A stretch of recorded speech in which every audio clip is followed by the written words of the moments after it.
안녕하세요. 후안사연입니다.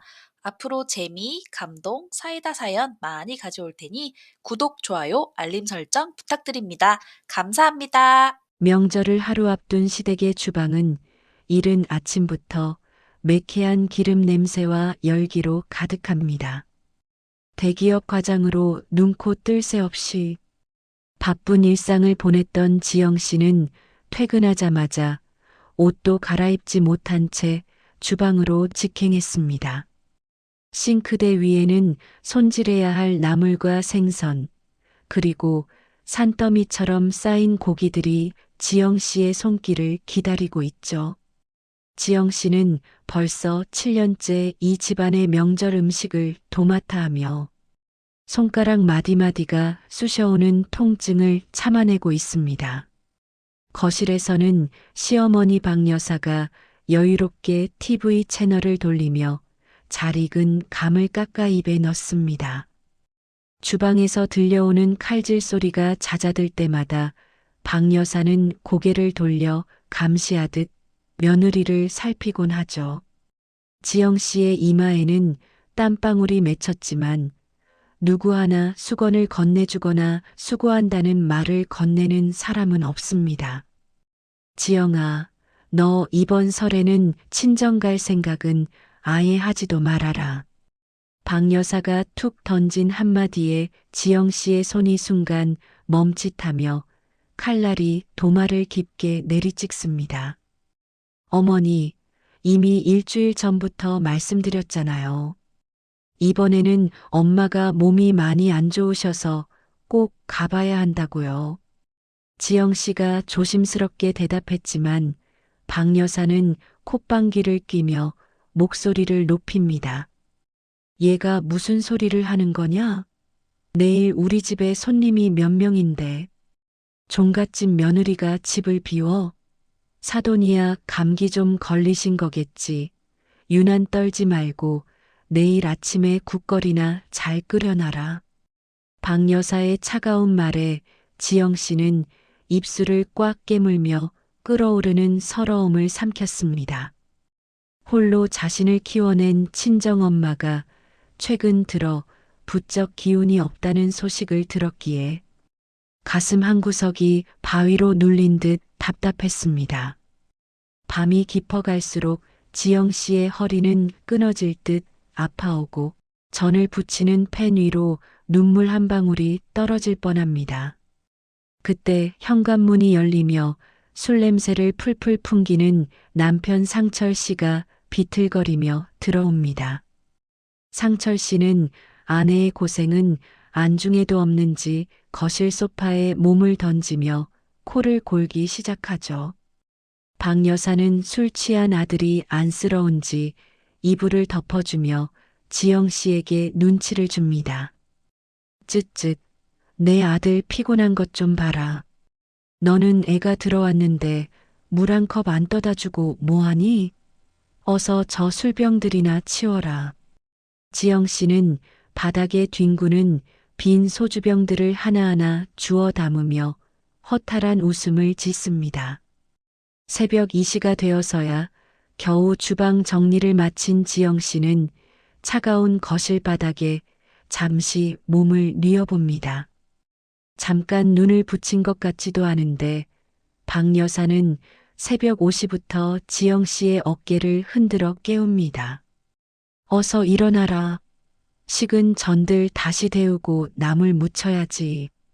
제사 공드리는 사람이 이렇게 게을러서야 되겠니? 지영 씨는 무거운 눈꺼풀을 들어 올리며 핸드폰을 확인합니다. 지영아, 엄마 정말 괜찮으니까 내려올 생각 말고 시댁 어른들 잘 모셔라. 친정엄마가 보내온 짧은 문자 한 통이 지영 씨의 가슴바닥을 헤집어 놓습니다. 문자 너머로 느껴지는 엄마의 힘없는 목소리에 지영 씨는 더 이상 참을 수 없다는 결연한 의지를 다집니다. 지영 씨는 헝클어진 머리를 질끈 묶고 다시 앞치마 끈을 꽉 조여매며 주방으로 향합니다. 집 안가득 진동하는 기름. 냄새와 박 여사의 앙칼진 잔소리가 뒤섞여 폭발 직전의 긴장감이 감돌기 시작합니다. 설날 아침에 햇살이 거실 깊숙이 들어오지만 집안의 공기는 살얼음판처럼 차갑기만 합니다. 정성껏 차려낸 제사상 앞에서 차례가 끝났지만 지영 씨의 마음은 이미 고속도로를 달려 친정집 안방에 가 있습니다.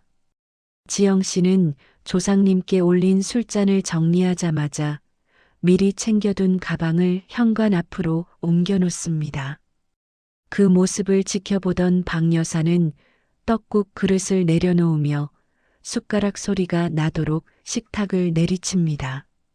박 여사의 눈썹이 휘어지며 금방이라도 불호령이 떨어질 듯 험악한 기운이 거실을 덮칩니다.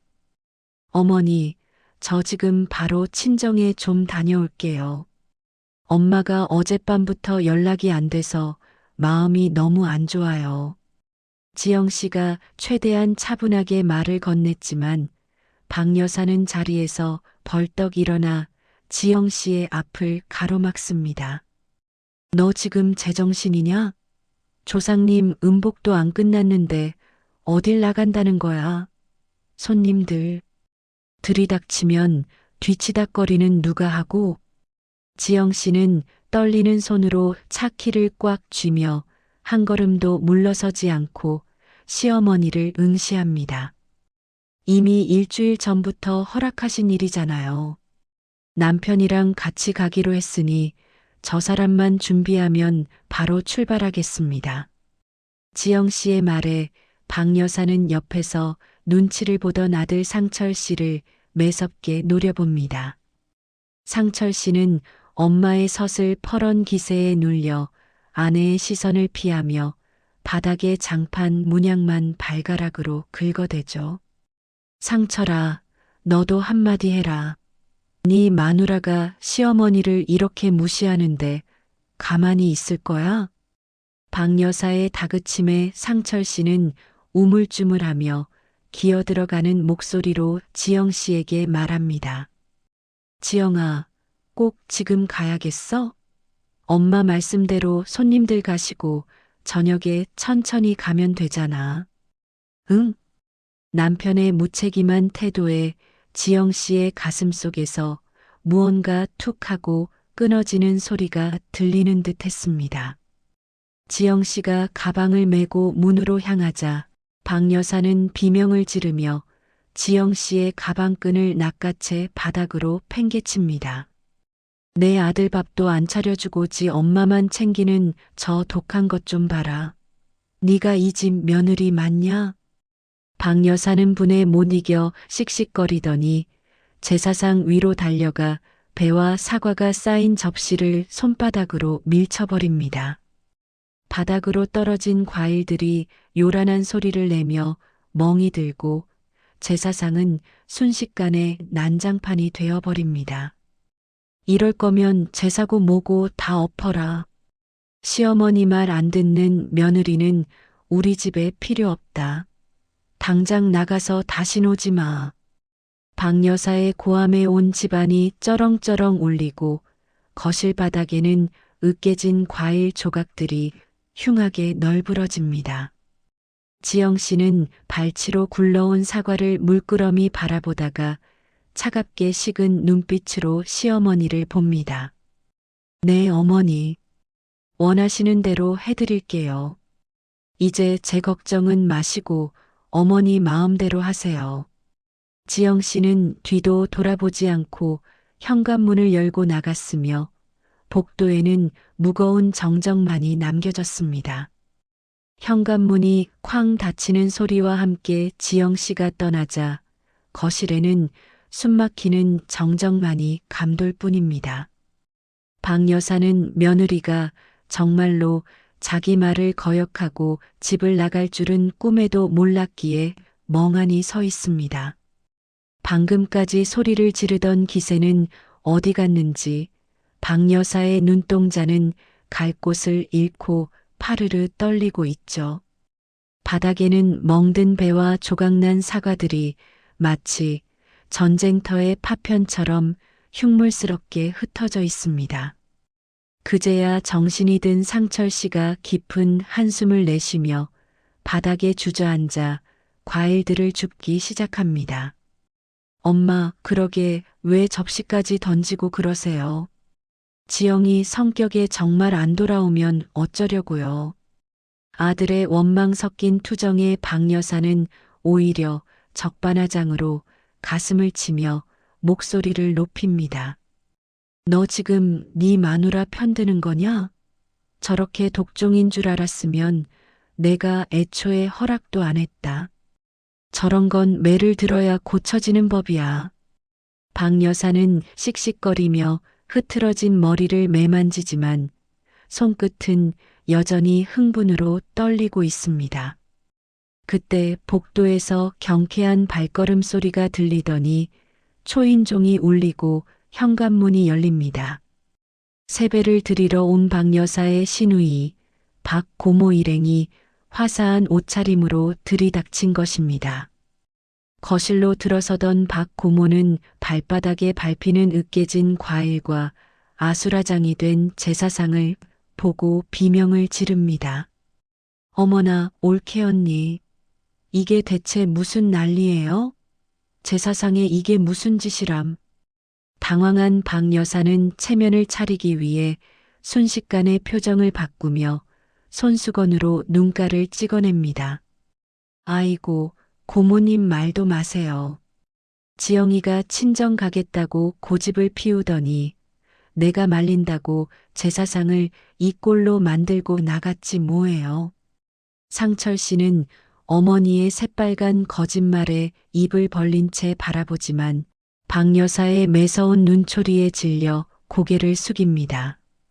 마침 인사를 온 옆집 김 씨까지 열린 문 사이로 이 광경을 목격하고는 입을 가리며 수군거리기 시작하죠.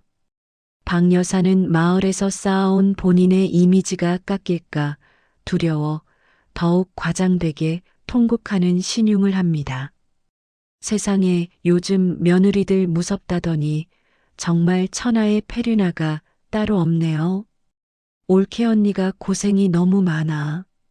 박 고모의 부추김에 힘을 얻은 박 여사는 지영 씨를 동네방네 못된 며느리로 몰아세우며 하소연을 쏟아냅니다. 자신이 뱉은 거짓말이 어떤 부메랑이 되어 돌아올지 모른 채 박 여사는 승리감에 도취하여 며느리 흉보기에 열을 올립니다. 난장판이 된 지방과 흩어진 음식들은 외면당한 채 박 여사의 거짓 섞인 고함만이 동네 복도를 가득 채우고 있습니다. 지영 씨는 흐려진 시야를 닦아내며 굽이굽이 이어지는 국도를 따라 친정집으로 향했습니다. 차창 밖으로 스쳐 지나가는 풍경들은 평온하기만 한데 그녀의 가슴속은 찢겨나간 제사상처럼 만신창이가 되어 있었죠. 2시간 남짓 달린 끝에 도착한 친정집 대문 앞에서 지영 씨는 거울을 보며 붉어진 눈시울을 연신 두드렸습니다. 아픈 엄마에게 걱정을 끼치지 않으려 입가에 억지 미소를 매달고는 떨리는 손으로 초인종을 눌렀습니다. 잠시 후 삐걱거리는 소리와 함께 나타난 친정 엄마의 모습은 지영 씨의 심장을 덜컥 내려앉게 만들었습니다.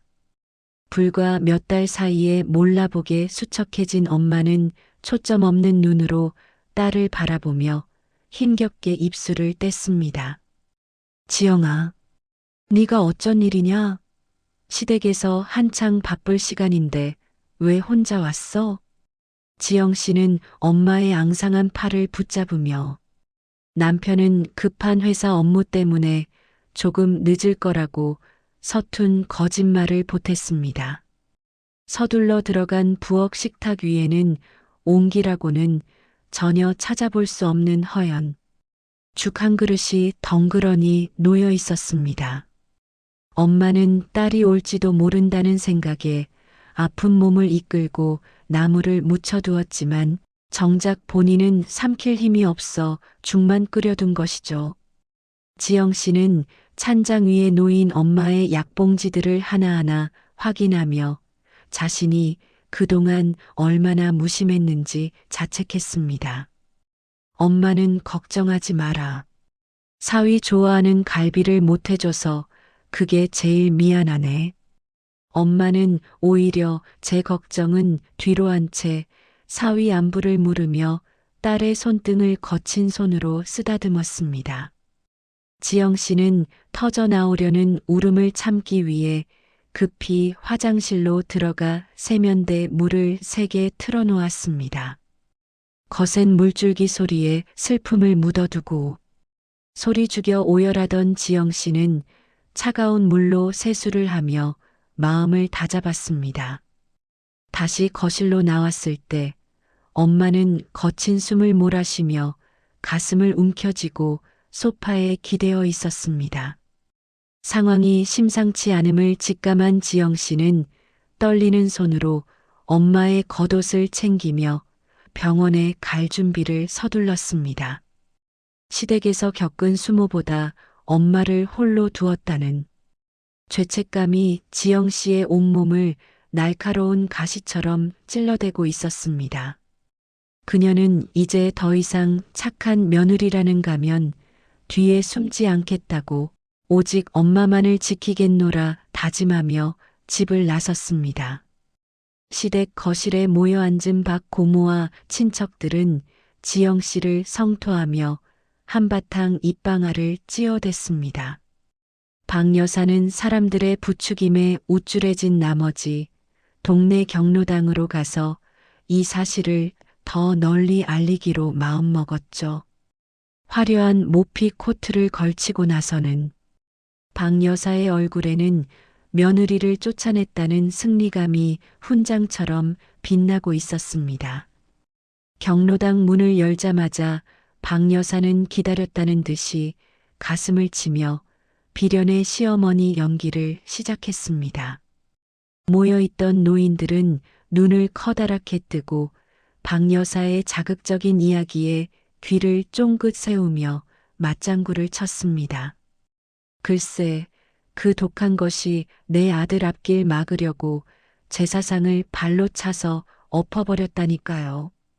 박 여사의 목소리가 경로당 천장을 울릴 정도로 높아지자 사람들은 혀를 차며 지영 씨를 비난했습니다. 기세등등해진 박 여사는 본때를 보여주겠다며 주머니에서 핸드폰을 꺼내 지영 씨에게 전화를 걸었습니다. 스피커폰을 켜서 사람들에게 며느리가 싹싹 비는 소리를 들려주려 했지만 지영 씨는 전화를 받지 않았습니다. 체면이 깎인 박 여사는 분노로 얼굴이 불그락푸르락해진 채 이번에는 사돈의 번호를 눌렀습니다. 사돈에게 딸 교육 이따위로 시켰냐고 호통을 칠 작정으로 신호음이 가기만을 기다렸죠. 여보세요. 사돈, 지금 딸 자식이 우리 집에서 무슨 짓을 하고 갔는지 알기나 하세요? 박 여사가 다짜고짜 고함을 질렀지만 수화기 너머에서는 예상치 못한 날카로운 사이렌 소리가 들려왔습니다. 지영 씨의 다급하고 쉰 목소리가 섞여 나오자 경로당 안에는 순식간에 찬물이 끼얹은 듯 정적이 흘렀습니다. 엄마를 부르며 울먹이는 지영 씨의 목소리에 박 여사는 당황했지만 기선을 제압하려 더 큰 소리로 악을 썼습니다. 어디서 연극이야? 전화를 왜 안 받아? 당장 우리 아들한테 가서 빌지 못해. 박 여사의 독설이 이어졌지만 전화는 툭 끊겼고 옆에서 지켜보던 사람들의 눈빛이 조금씩 변하기 시작했습니다. 상철 씨가 뒤늦게 뛰어들어와 엄마를 말리려 했지만 박 여사는 오히려 아들의 팔을 뿌리치며 씩씩거렸습니다. 자신이 뱉은 말들이 부메랑이 되어 돌아오고 있다는 사실을 박 여사는 아직 깨닫지 못한 채 씩씩거리고만 있었습니다. 경로당의 차가운 바닥 위로 박 여사의 고함만이 공허하게 맴돌며 비극의 시작을 알리고 있었습니다. 친정 엄마의 호흡이 거칠어지며 의식을 잃어가자 지영 씨는 정신없이 119를 불러 응급실로 향했습니다. 구급차 안에서 들리는 요란한 사이렌 소리는 마치 지영 씨의 타들어가는 속마음을 대변하는 듯했죠. 응급실 복도의 차가운 형광등 아래서 지영 씨는 의사의 입만 바라보며 초조하게 발을 굴렀습니다. 시어머니 박 여사는 지영 씨가 전화를 끊어버리자 독이 오를 대로 올라 직접 병원 위치를 파악해 들이닥쳤습니다. 박 고모까지 대동하고 나타난 박 여사는 환자들과 보호자들이 가득한 복도에서 지영 씨의 이름을 크게 불렀습니다. 지영 씨를 발견하자마자 박 여사는 성큼성큼 다가와 다짜고짜 지영 씨의 어깨를 밀치며 삿대질을 시작했습니다. 너 여기가 어디라고 감히 내 전화를 안 받아? 시어머니가 웃습니까? 당장 집으로 가서 무릎 꿇고 빌어. 박 여사의 고함에 주변 사람들의 시선이 일제히 쏠렸지만 박 여사는 오히려 관객을 만난 듯 기세가 당당했습니다. 지영 씨는 눈물이 그득한 눈으로 지금 엄마가 수술실에 들어갔으니 제발 가달라고 간곡하게 애원했습니다. 하지만 박 여사는 며느리의 애원을 비웃으며 콧방귀를 뀌고는 더욱 잔인한 말을 내뱉기 시작했습니다. 죽는 신용해서 며느리 데려가니 사돈 참 대단하시네.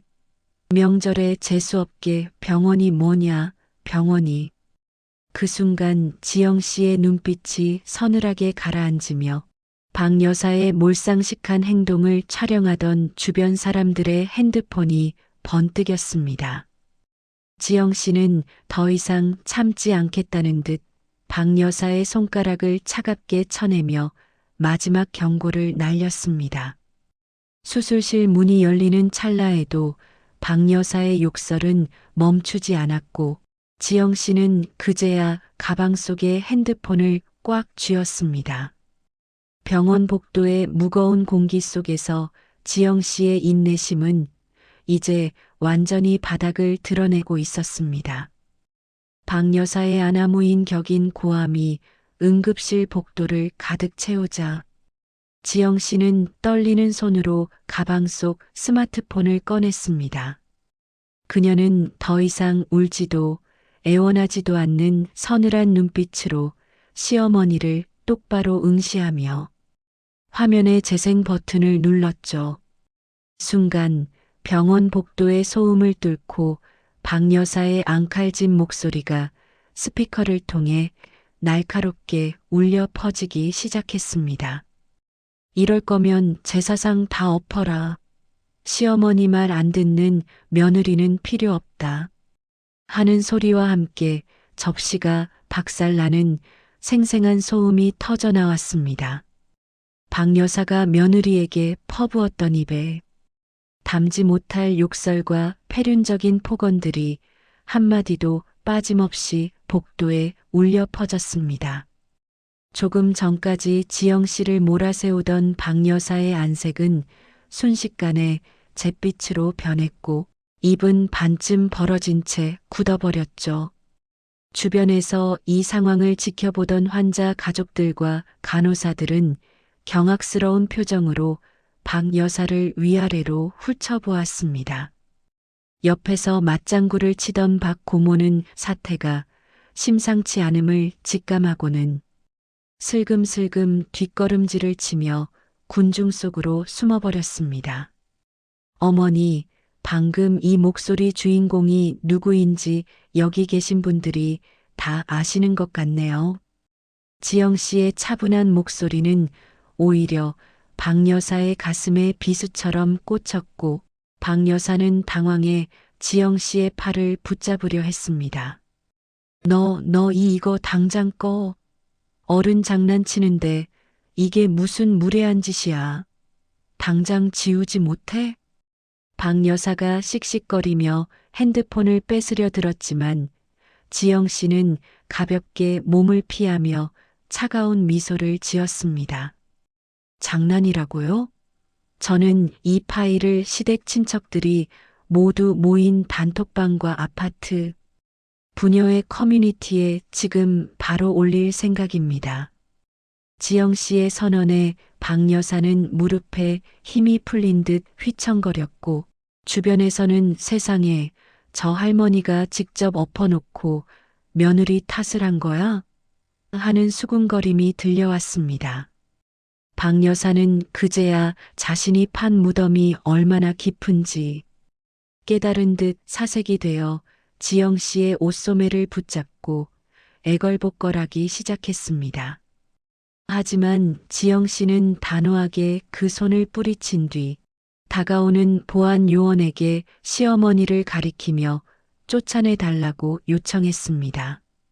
병원 로비로 끌려나가는 박 여사의 뒤통수에는 사람들의 따가운 시선과 조롱, 섞인 멸시가 화살처럼 박히고 있었습니다. 뒤늦게 달려온 남편 상철 씨가 지영 씨의 이름을 불렀지만 그녀는 남편을 쳐다보지도 않은 채 이혼 서류를 준비하라는 짧은 통보를 남겼습니다.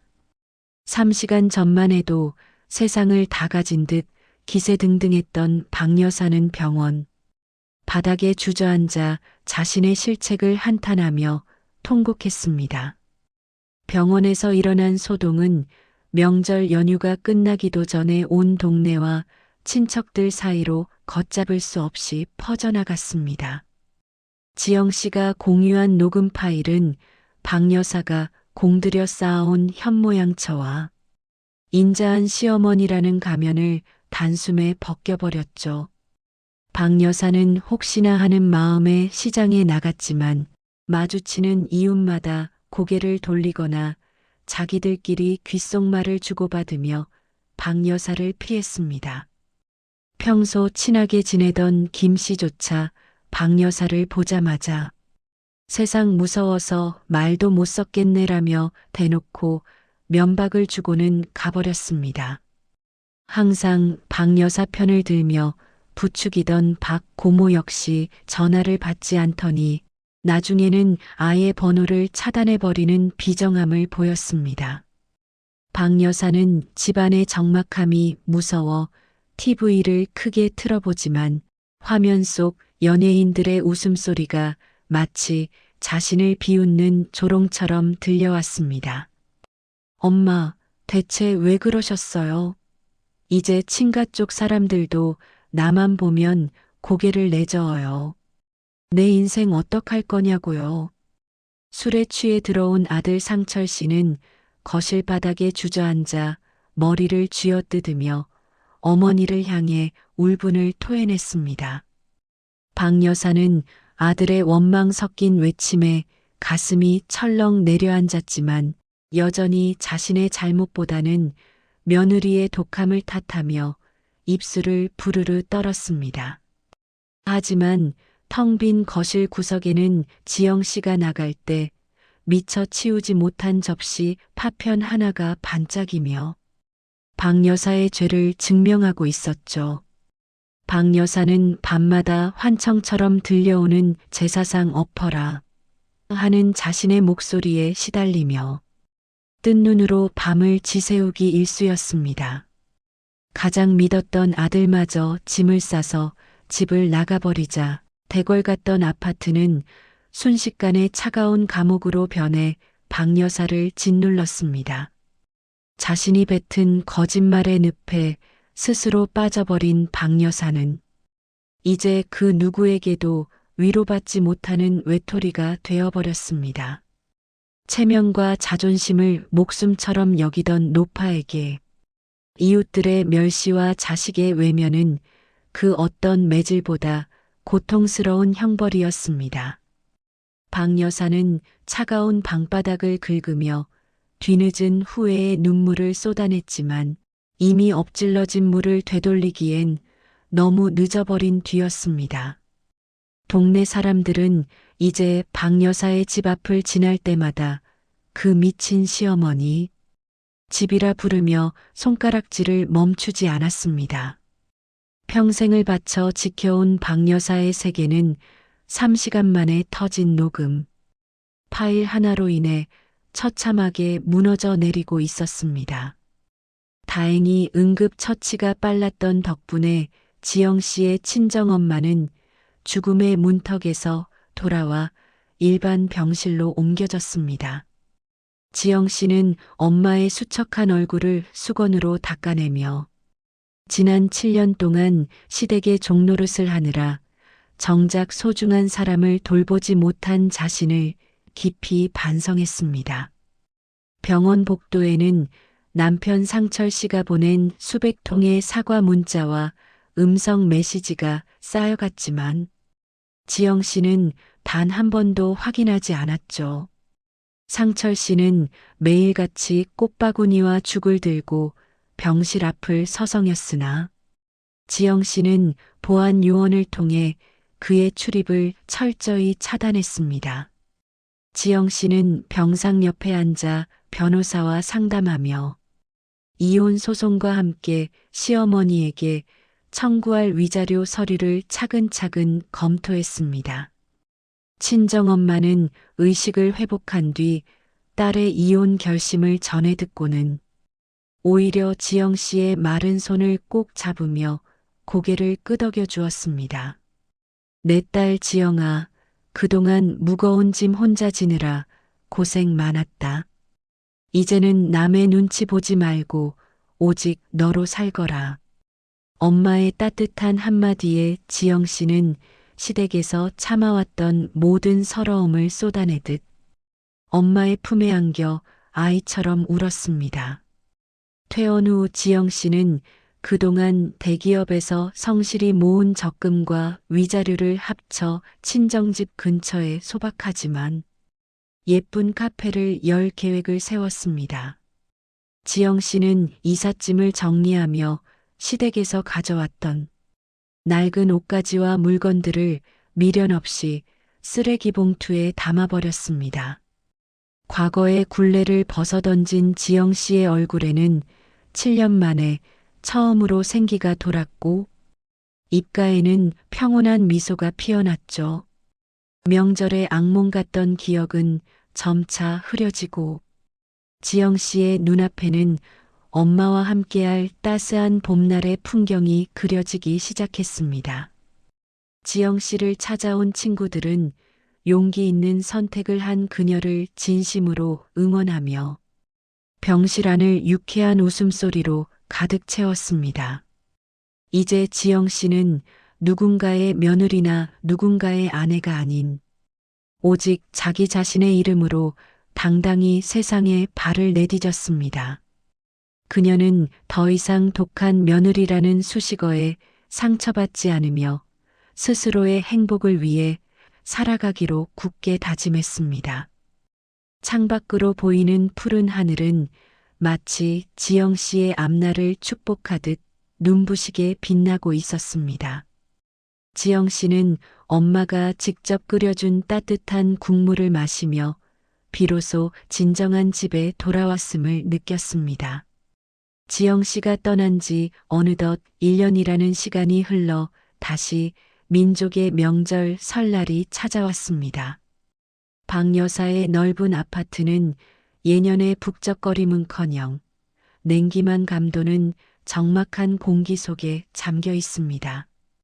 주방에는 기름진 전 냄새 대신 썰렁한 향기만이 가득하고 박 여사는 혼자 냄비에 물을 올려 떡국을 끓입니다.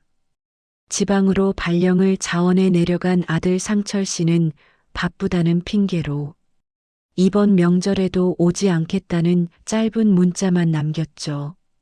지영 씨와 이혼한 뒤 상철 씨는 술로 세월을 보내며 어머니와의 연락조차 거의 끊어버린 상태입니다. 박 여사는 식탁에 홀로 앉아 김이 모락모락 나는 떡국 한 그릇을 물끄러미 바라봅니다. 내가 그때 왜 그랬을까? 그까짓 제 사상이 뭐라고. 박 여사는 떡국을 한술 뜨려다 1년 전 자신이 직접 엎어버렸던 그날의 제사상을 떠올리고는 숟가락을 내려놓습니다. 이제는 며느리는커녕 하나뿐인 아들의 얼굴조차 보기 힘든 현실이 가슴을 후벼 파듯 아려옵니다. 거실 TV에서는 대가족이 모여 웃음꽃을 피우는 명절 특집 방송이 나오지만 박 여사에게는 그 소리가 날카로운 소음일 뿐이죠.